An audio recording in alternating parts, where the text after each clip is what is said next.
आज आम आदमी पार्टी के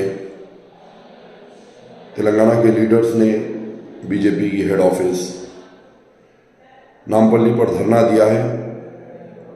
धरना इसलिए दिया कि आम आदमी पार्टी के सुप्रीमो जनाब अरविंद केजरीवाल साहब को लिखकर इस काम के बहाने ईडी की ताकत से इन्हें अरेस्ट किया है। अरेस्ट करके ईडी ऑफिस लेके गया। लिहाजा अरविंद केजरीवाल साहब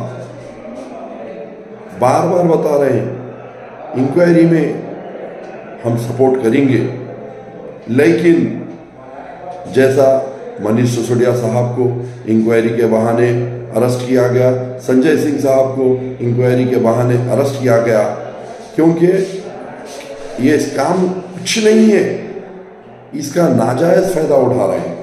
क्योंकि इनको डर है आम आदमी पार्टी से, इनको डर लग रहा है अरविंद केजरीवाल साहब से, क्योंकि इनकी कुर्सी को अगर खतरा अगर है तो अरविंद केजरीवाल साहब और आम आदमी पार्टी से है।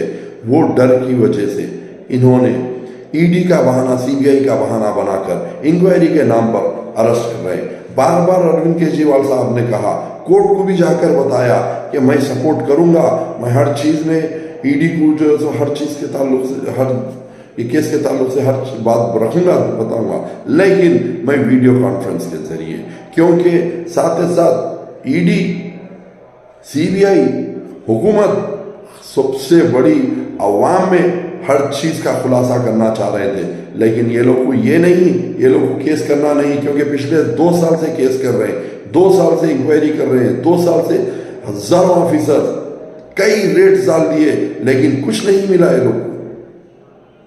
वही वजह से इन्हें सिर्फ और सिर्फ अरविंद केजरीवाल साहब को अरेस्ट करना है, आम आदमी पार्टी को कमजोर करना है। ये लोकसभा इलेक्शन से पहले अरविंद केजरीवाल साहब को कैंपेनिंग नहीं करने देना है।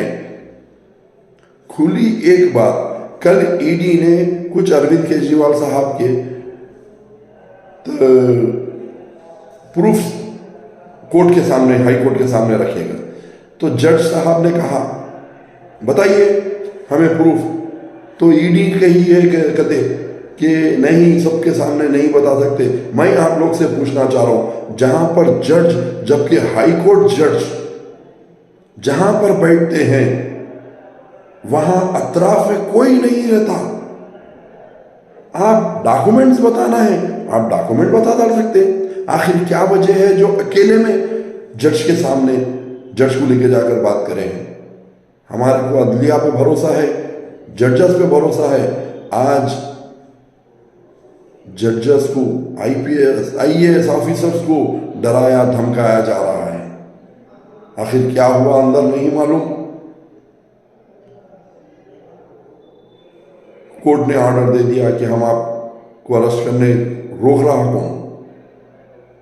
आज हिंदुस्तान के हालात बद से बदतर होते जा रहे हैं, और आवाम से खास तौर से मैं अपील कर रहा हूं, आने वाले लोकसभा इलेक्शन में ये हुकूमत को बर्खास्त करना चाहिए, क्योंकि ये हुकूमत ना ही कोई पॉलिटिकल पार्टी, ना ही कोई मजहब को, हर ये को, पूरे मुल्क को नुकसानदेह है।